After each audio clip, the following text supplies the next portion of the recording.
Welcome to this week's episode of The Writers' Room. I'm your host, Tessa Durrell, and today I'm joined by Ben and Sam Hutchins. So to start off today, why don't you guys just tell me a little bit about yourselves? Well, I think the first thing people see is we're twins. That's the first thing I think of when it comes to mind. We're both homeschooled. We grew up in Guthrie. Seniors here, we're pretty much similar in everything. Major, dorm room together, all sorts of stuff. Awesome. Yep. We do a lot of the fun things that, for time killing that we like to do together. Watch sports, play intramurals, and then on the work side, we both write for the Ocali, hence the name of the show, and mostly cover sports. I'm sure we'll get into. We covered a little news around the homecoming time too, but we dabble in the news side, but mostly sports, and have a lot of fun doing that for the Ocali as well. Yeah, so what kind of stories do you guys have coming up this week? Well, our deadline at 5 p.m. later today, so I'll finish that up, is I'm working on a little story about Jaden Nixon, who's a freshman running back for Oklahoma State, redshirt freshman, which is kind of a big difference when you're on a Mike Gundy team, redshirt freshman versus true freshman. But Jaden Nixon, Mike Gundy said in his press conference that Jaden Nixon played really well last week, and that they want to get him more snaps. And Nixon kind of being that change of pace back to Dominic Richardson a little bit for the Cowboys. Richardson, he hasn't been great this year so far for the Cowboys, yards per carry wise and all that. A little bit of a decrease from what Chuba Hubbard and Jalen Warren were putting up. So Jalen Warren, I'm kind of focusing in on him for a little midweek feature about what Warren brings to the table. And he had a 51-yard run with one shoe against Texas that kind of ignited the crowd. So he provides a bit of a speed element that's pretty fun. I'm working on a story about freshman receiver Stephon Johnson Jr. He had kind of his breakout game for a lot of people at that homecoming game against Texas. All those people there, he was able to kind of handle the pressure and was really good. And all the statistics and all that are of course going to be involved in the story. But I really wanted to figure out why all of his teammates and coaches call him Boogie. So I did find out his nickname. I talked to his dad earlier today, and we're going to find out why Stephon Johnson Jr. is called by everybody Boogie. So from week to week, I'm sure your responsibilities may change, but is there a certain responsibility or event that you get to do that's your favorite? I think the one that jumps out to mind, it's kind of a good way to start the week, is Monday at noon, Ben and I both get to go to the Mike Gundy press conference and ask questions and kind of work on our stories for that week starting there. So, just from a social aspect of you wake up after the weekend and you get to see some other writers that we're friendly with, of course our other friends who are on the beat for the Ocali, and get to enjoy some free McAllisters and talk to Mike Gundy, kind of get a feel for how the week's going to play on the football beat, and it kind of differs a lot. Press conferences are usually more fun after Oklahoma State wins, just due to Mike's mood, and it usually goes a little longer. Sometimes you get to find out super interesting stuff. Like a couple weeks ago, Mike Gundy said, I almost took a Tampa Bay Buccaneers coaching job. So you never know what you're going to expect. So that's one of my favorite things. Press conferences are great, but I'll take the games. Those are my favorite part of the week, especially last week with homecoming and all the festivities going on there. But it's always fun when you get to go on a road trip, K-State, experience a new city, new town, new culture. Sam and I are both going to go to Manhattan this weekend, so we're really looking forward to that one as well. What's your biggest responsibility that you carry each week? Well, the biggest responsibility, I'd say for the Ocali as a whole, and definitely Ben and I are pieces of that, is on Thursday nights, we're all in our newsroom and we get the paper out. Mm-hmm. So we just start with all of our stories filed away on a computer, and then it's really rewarding to see it kind of lay out on a page and then go through and double check all of our stories for errors and mistakes. And sometimes you can be there pretty far into the night, but just the way you get to be with everyone at the paper and get to see, everyone's doing their own thing during the week, but get to see it all come together, and the next morning we wake up with a finished paper. It's pretty awesome. Yeah, that's definitely the thing that's on everybody's mind, is that Thursday night tends to be a good time. We're always throwing a baseball around or throwing a football around or having a good time in that newsroom. So it's not all work on Thursdays, but that is our biggest responsibility. What's your biggest reward that you get out of writing for the Ocali? I'm a naturally curious person, so I think the biggest reward is, when I hear someone, like, for example, Ben's story, when I hear someone is nicknamed Boogie, I want to find out why. I want to call up their mom and ask them why they got their nickname. So just getting to go further and explore things that I'm curious about. It happens to be in a passion of mine with sports, but getting really cool experiences that I wouldn't get, getting to have unique conversations with coaches and everything. I think that's the most rewarding part. Yeah, that's awesome. So that's all the time we have here for our first segment, but make sure to stick with us after this break in the Writers' Room.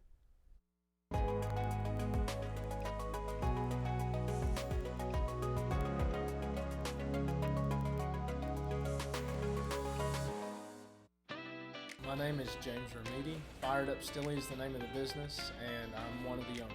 We all three met, the three owners, working as employees at a similar place like this.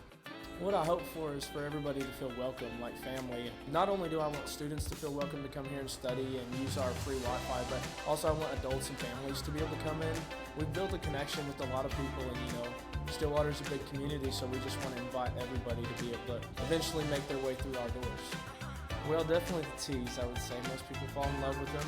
They just got a great amount of energy, gets you going through your day, and it just kickstarts you to get, everything you need to done. For myself, it would just have to be, being the owner, owning something that, is able to impact other people's lives, and, the way we can affect our community is something that I really have always wanted to do. We love our clients and our customers that come through every day, and we enjoy getting to know them.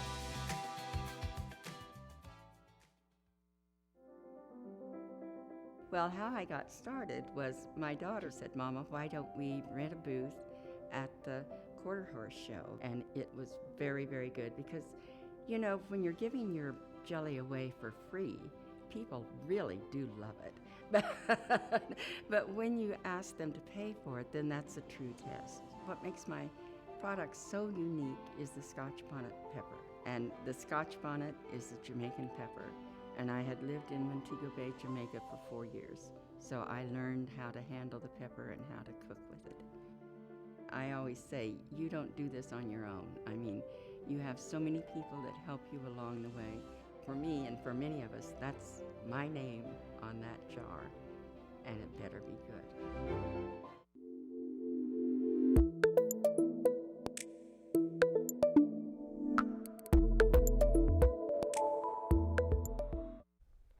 We're back in the Writers' Room, and now it's time to take a look at some of the homecoming festivities that we had here at OSU last week. So what were your guys' main responsibilities during homecoming?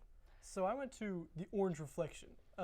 It's something I've been a dormer my whole 4 years on college here. I love the convenience of just being able to get up, roll out of bed, and walk to class. So I've seen a lot of dorms decked out with orange tissue paper, Christmas lights, pumpkins, streamers, anything orange that these dorms do to reflect the color of OSU, America's brightest orange. And on homecoming day, Thursday night, I walked around and took some pictures of the three dorms I thought had the best orange reflection or the most orange spirit coming out of their windows and everything like that. So that was my main responsibility on homecoming. And during our homecoming meeting, kind of planning it out, I raised my hand for a longer story, kind of trying to dive into find a hero on campus here at Oklahoma State. And I got in contact with a student here who, Molly Amsler is her name, and she's on top of being a full-time student and trying to become a pilot, she's a volunteer firefighter. So it was super cool to get to meet her and hear her story. She came to the newsroom and brought her fire gear, so she laid it all out for me and showed me how she all puts it on and all that. And really just got to hear, oh my gosh, having your pager on at all times during tests, during when you sleep, and you never know when you'll get that call. But I thought, man, Molly Amsler really is a hero for keeping the community safe while being a full-time student. So got to dive into her story and I think tell a unique story. It didn't have a lick of sports in it, but I really enjoyed telling it. Yeah, a change of pace for you if there's no sports involved. So were there any favorite stories from homecoming that you were able to read or you wrote? Do you have one that stands out to you from last week? I'll give you one I wrote last year. How about that? That works. For That's homecoming. perfect. That's perfect. For homecoming last year, there was the 100th anniversary of homecoming, and I wrote a story about Alan Campbell. He's in the band now. He's a student. He's a freshman at the time last year, so now he's a sophomore. And I see him up there, with the tuba at all the basketball games and stuff. But he was involved in the homecoming crash here. I think it was in 2014, the homecoming parade, and Alan was struck by a vehicle and had damage to his leg, has all sorts of surgeries, has all sorts of injuries to his leg, and Pistol Pete, the mascot of OSU, he took off his helmet, scooped Allen up, threw him in the back of his truck, and he drove him to the hospital. So that was a great story I got to write about this friendship between Allen Campbell and Pistol Pete. The mascot who's has an incredibly human face under that mask, and the relationship there between a young guy, young high school kid looking up, to this guy who just dropped everything and took Allen to the hospital. So that was my favorite story. Doctors told Allen, hey man, you're probably not gonna be able to carry around that tuba. Well, he is carrying around that tuba in the Cowboy Marching Band. That was one from Homecoming I certainly remember. I think, trying to reflect back, I thought the best part of what the Ocali did was the amount of volume we had. We made it a point this year to try and cover every single thing that happened on campus. So for me, one of the things I had the most fun being a part of was just going to the student alumni tailgate and getting a chance to enjoy some free food and some free tea, and Ben won a raffle. So just getting to go with some friends. But for instance, the fountain dying, we were there for that, and I enjoyed getting to see our coverage of how the entire weekend comes together. There was so much stuff going on this last weekend I didn't even know about. So to get a full picture of what goes on campus, it really kind of blew my mind, even as a senior who's been here, about how much goes into homecoming. So I enjoyed seeing kind of maybe even just 200 words on each thing. It was pretty impressive when you look back on it all. Yeah. Do you guys have a favorite tradition to just be a part of, maybe not write about? For me, it's the football game. I'll revert back to my roots, and I've been on both sides of it. I've been a student, and I'm sitting in the student section. I've been in the press box, and I've always enjoyed it from every angle. I've gotten to see the football game. It's always kind of the climax for me of it all, so I always enjoy the homecoming football. Yeah, that's awesome. So that's all the time we have here for this segment, but make sure to stick with us because we will be right back after this break.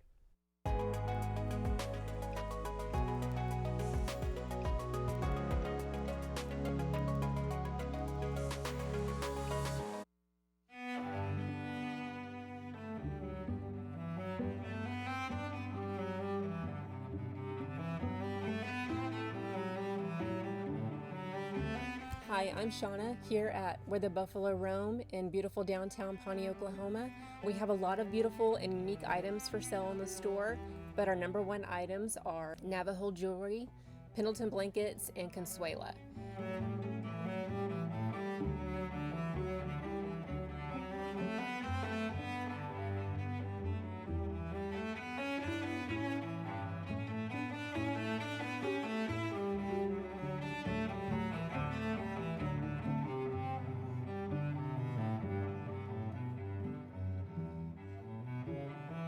It's a great place to shop, a beautiful downtown, so come see us in Pawnee, Oklahoma.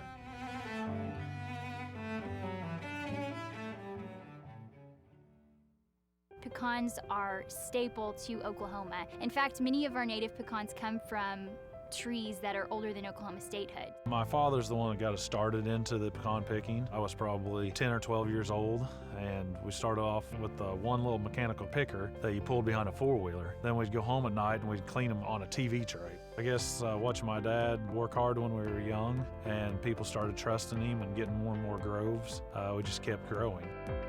Being a relatively new and fresh company, we get to sit in the same room with people who have been a part of the Oklahoma economy for decades. It's opened a lot of doors. It's gave us quite a bit of exposure, and I think people, will take a small company like us a little more serious. We're just going to continue growing as long as our community lets us and our customers keep on buying, and we'll see where it takes us.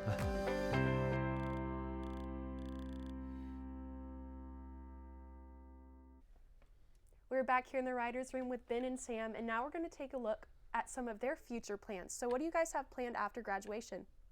To do the same thing I'm doing now, essentially. Writing for a newspaper, covering sports. Maybe I can leave the classes and the 9 a.m.s aside. Maybe some meetings we'll fill those in at 9 a.m. or earlier. But I'm really looking to write as a print beat reporter covering Power 5 athletics. I love college. I love the experience of being around a college and all the energy that it brings. I feel like the access is so much more fun. You don't get, baseball and softball and soccer and, tennis at the professional level. So I want to continue covering a variety of sports at the college level. I know we've had conversations just amongst ourselves, Ben and I, about the experience we get in the summer of you get an internship, you get to work at a paper where you don't have to worry about 9 a.m. classes and what to do at midnight that night and all the other stuff that goes along with being a college student. So that's the I love Oklahoma State. I love the time I've had here, but I think what I'm looking forward to is getting to do my job now at a place where I can just focus solely on my job. So that's an exciting part to me. Do you guys have a dream team or dream school that you would get to cover? I think, at this point, I'm so well connected here in Stillwater that it would make a lot of sense for me to remain here and, maybe cover something in the Big 12 or, whatever the new Big 12 looks like with OSU because of those connections. But, really anywhere with a job would be my dream school. If you have a Power 5, athletic team or, colleges or high schools or anything around, that's going to be my dream. Yeah, our family didn't really grow up with one college, kind of always with the flags in the garage or anything else. So, man, yeah, anything, probably Power 5, certainly a professional team would be a lot of fun, but anywhere with that I can make a decent living, that'd be fun. Yeah. So what kind of internships or different jobs have you had that you think will prep you for work outside of college? Something that we're both doing actually right now, obviously not an internship, but we're getting a little bit of experience with stringing. Of course, going out on Friday nights, and as a homeschooler, I wasn't too much into the high school sports scene, so it was a blessing getting to go out now and cover different high schools, meet different coaches, players, get to experience things, and get that experience of writing on a sharp, 10:30 deadline or whatever about a game. So that's been a lot of fun. We got to do something with MLB.com earlier in the year where we both went to the Hall of Fame Stadium for softball in Oklahoma City and got to cover a camp they had there and interview some of the biggest names in softball. So that was a great experience, but we've also done some internship things. This is going to be our most identical twin part of the whole show because I had an internship with the Guthrie News Leader 2 years ago, and then last summer I was with the Stillwater News Press. Well, Sam 2 summers ago was with the Stillwater News Press, and last year with the Guthrie News Leader. So we kind of flip-flopped it. Yeah, we did. I guess it's good that, if one twin did good work, they want another twin the next year. I suppose that might say something about it. But no, it was a blast. My last 2 summers, kind of, getting a break from sports. And as weird as that sounds, I really enjoyed a break from sports and covering some news and city council meetings and animal shelter openings and, anything you could think of at a small town, kind of random happenings I got to cover. And that's something that's really prepared me for whatever the future may bring. Yeah. So what is one skill or specific value that OSU has given you as you've spent time here in different classes in the sports media program? I think the biggest thing OSU's given me are the connections I talked about. People say, go to college and become smart. Well, that works for maybe an engineer, but for media, you learn how to write a story, you learn how to do that. But I think the biggest value is all the connections we have, and meeting with other members of the media every Monday morning, as Sam was saying, and every practically feels like every day of the week I'm talking with people. So I think the connections are what's gonna bring me the most value. Yeah, that's awesome. So that's all the time we have here in this third segment, but stick with us because we'll be back for our final segment right after this break.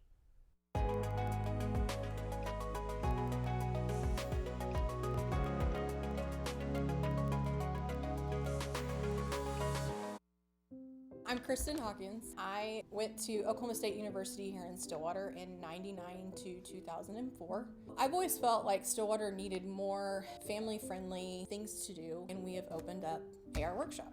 We do everything from knitting blankets that can be done in a 3-hour class, and we create doormats and porch signs, the Christmas wreaths with our yarn that we use for the blankets. We also do, we just started a new project for gnomes, and we've done pumpkins during the fall. But our big thing that we do here are interior signs. Our designs are extremely unique to AR Workshop. Customers come in, everything is here for them to do. They create everything. They can be as hands-on as they want. They came in here to relax and have fun, and that they are proud of their project that they've made. Ace in the Bowl salsa started many, many years ago. I was trying to find a recipe to take to a family gathering, and so I started messing around with different recipes, and I took a little bit from here and a little bit from there, and I came up with a salsa that is truly unique. Ace in the Bowl salsa is an olive oil based salsa with tomatoes, green chilies, green onions, and black olives. There's no sugar added, it's gluten free, low calorie, low carb, low fat, low sodium. So it's a very, very, very good alternative to any snack you may want. As of right now, I'm just looking to be in Oklahoma and having a successful business within the state. If my grandkids could ever take it over when they're old enough, that would be my dream. We're back here in the writer's room for our final segment of the day with Ben and Sam, and now we're going to take a look at OSU football. So first off, I just want to ask you guys, where were you during the homecoming game? Both Ben and I were in the press box for the homecoming game, but we did do something a little different. And it's kind of a common practice at other stadiums, but not something that Oklahoma State has really done too much. But now that COVID's kind of wrapping up, they've allowed it where writers will kind of go down to the field for the last few minutes of the game just to get a different feel. Maybe you see something that you can't from the booth to include in the story or something like that. So we both did that for the first time this last week, and so I kind of got both sides of it. The press box, I'll tell you, it's great up there, but you cannot hear. The glass is pretty thick. Can't really get a good feel for the crowd and all that. So I got to go down to the field, and I was right under the giant scoreboard to watch Texas's last-ditch drive to attempt to tie the game. So I got to watch the game conclude from down there. Yeah, I was in the same place, with my twin. It is, as good of a gig as it sounds, being in the press box and then going down onto the field. I'm really blessed to be able to do that. So Sam, you wrote an article about the substitutions. Can you just give us a little bit of a synopsis about that story? Sure. Well, I've been watching football all my life, but when Oklahoma State started doing a kind of substitution thing that I'll get into, I wasn't quite sure the legality of it or exactly where the line was. So I messaged someone who absolutely knows more than me about the rules, Terry McCauley, who name might sound familiar. He's actually the NBC for TV analyst for rules and works NFL games and college football. So he messaged me back, and we got in contact just so I could understand what exactly Mike Gundy and the Cowboys were doing. In the last game in Fort Worth and TCU, it happened both ways, where the Horned Frogs were subbing late in the play clock on offense, and the Cowboys defensive players were told, hey, jog on the field, but kind of go slow. That way, the referee will be forced to hold the ball, hold the snap, and then TCU ended up being flagged. I talked with Terry McCauley a little bit about it, and turns out that he kind of warns defenses from going against that, because all it does in reality, it's to help the defense. If the offense subs on 3 huge offensive linemen, the defense needs to be given a chance to change their personnel, because they don't want to have 6 defensive backs on the field who are 140 pounds. So the McCauley says, hey, when you kind of take advantage of the rule like that, it could bite you in the butt, where the referee will just say, all right, you're not running on fast enough, snap the ball. And so the Cowboys kind of pulled back on that. I didn't notice any of it in the Texas game, so it was kind of cool just to talk to someone who knows more about the rules than me and really get a clarification for something that had been cropping up in OSU's season. Yeah, so going into this week, what things do you think OSU can carry over from the Texas game that may be beneficial against K-State? I think they're going to need health. That's so, I don't know if you can carry that over, but that was such a problem. I think Mike Gundy said 9 players at one point on special teams were flying down the field who had never played college football a season prior. So I think, especially on special teams, we saw the Cowboys kind of get dominated. Blocked punt, a muff punt, a missed field goal, all sorts of little errors kind of added up. So that's something I'm going to be watching for, the health on special teams.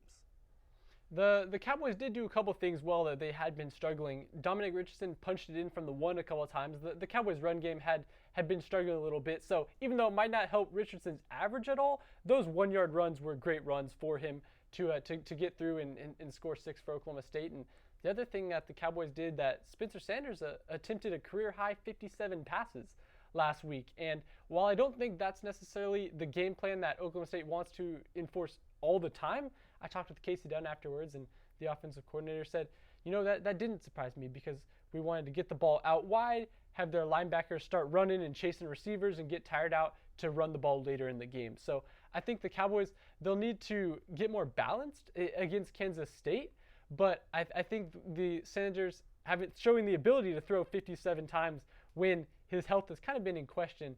If he can continue to keep that up, then they'll be all right. So now one of my favorite segments that we've added throughout this year on the Writers' Room. What do you guys think the score will be? Well, I'm honored that you'd ask me, but I will say I've missed the last 2 weeks. I feel like these 3 games, starting with TCU, then Texas, and then now Kansas State, I feel like they're all pretty close to coin flips. Unfortunately, I've been on the wrong side of those the last 2 times, but I'm going with the Cowboys 43-40 in Manhattan. I think my luck's going to turn around. We've got it close. Me and you both do. I've got 38-35. I had Oklahoma State winning 31-26. I'm a little nervous in that pick. I've somehow managed to pick every game right so far in the O'Colly pick grid. And what I keep coming back to is the Cowboys, I don't think they're going to win every coin flip game. This will probably be a coin flip game, but I think the Cowboys have been, their special teams, I don't think it can get any worse than it was last week. So I think you'll see some things even out to where the Cowboys will play better than they did last week.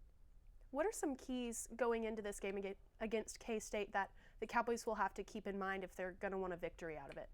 I think it is going to be that yards per carry. I'm really interested to see if Jaden Nixon, as Sam mentioned, maybe gets more of those touches compared to Dom Richardson. Richardson's been really good in the red zone and punching that ball in, but Nixon did appear to have a lot of the burst, had the 51-yard run when he got in the game. So I'm expecting the yards per carry to be a major factor. That's the one thing Gundy always says after the game. Pretty much if we ran the ball well, we won. If we run the ball poorly, we lost. So I think that yards per carry is going to be important. What do you think? The last play of the game, the last meaningful play of the game against Texas has been stuck in my mind. Jason Taylor, a safety for the Cowboys who's made some huge plays. He made an interception, but looked like he got hurt at the end of the game. So I think the safety depth for Oklahoma State, Jason Taylor specifically, will be key. Yeah. So that's all the time we have here today for this episode of the Writers' Room. Thank you to Ben and Sam for joining us once again. You can check out more of their work on ocolly.com and make sure to join us next week in the Writers' Room.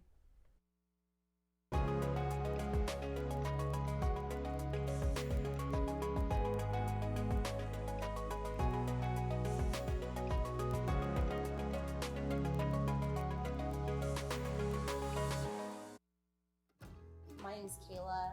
I've been here since the beginning, so 4 years. Scratch is more focused on farm and mostly made in Oklahoma products, keeping it local. Sustainability is our biggest thing.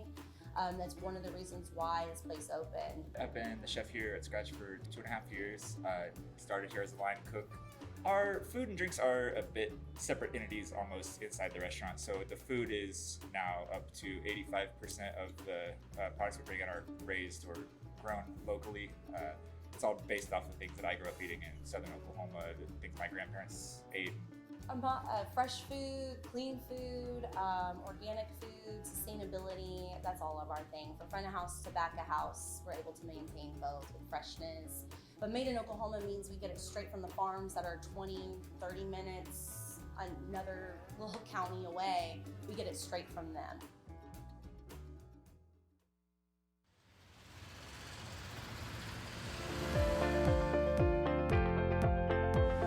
Are when folks drink our water is that they'll drink it for a few days and find out the difference. They'll start feeling better because there's been no chemical in our water. There's a list of good things that we have. We don't have any bad things in it. I see the future of Divine Water as being worldwide, which will bring outside dollars into the state.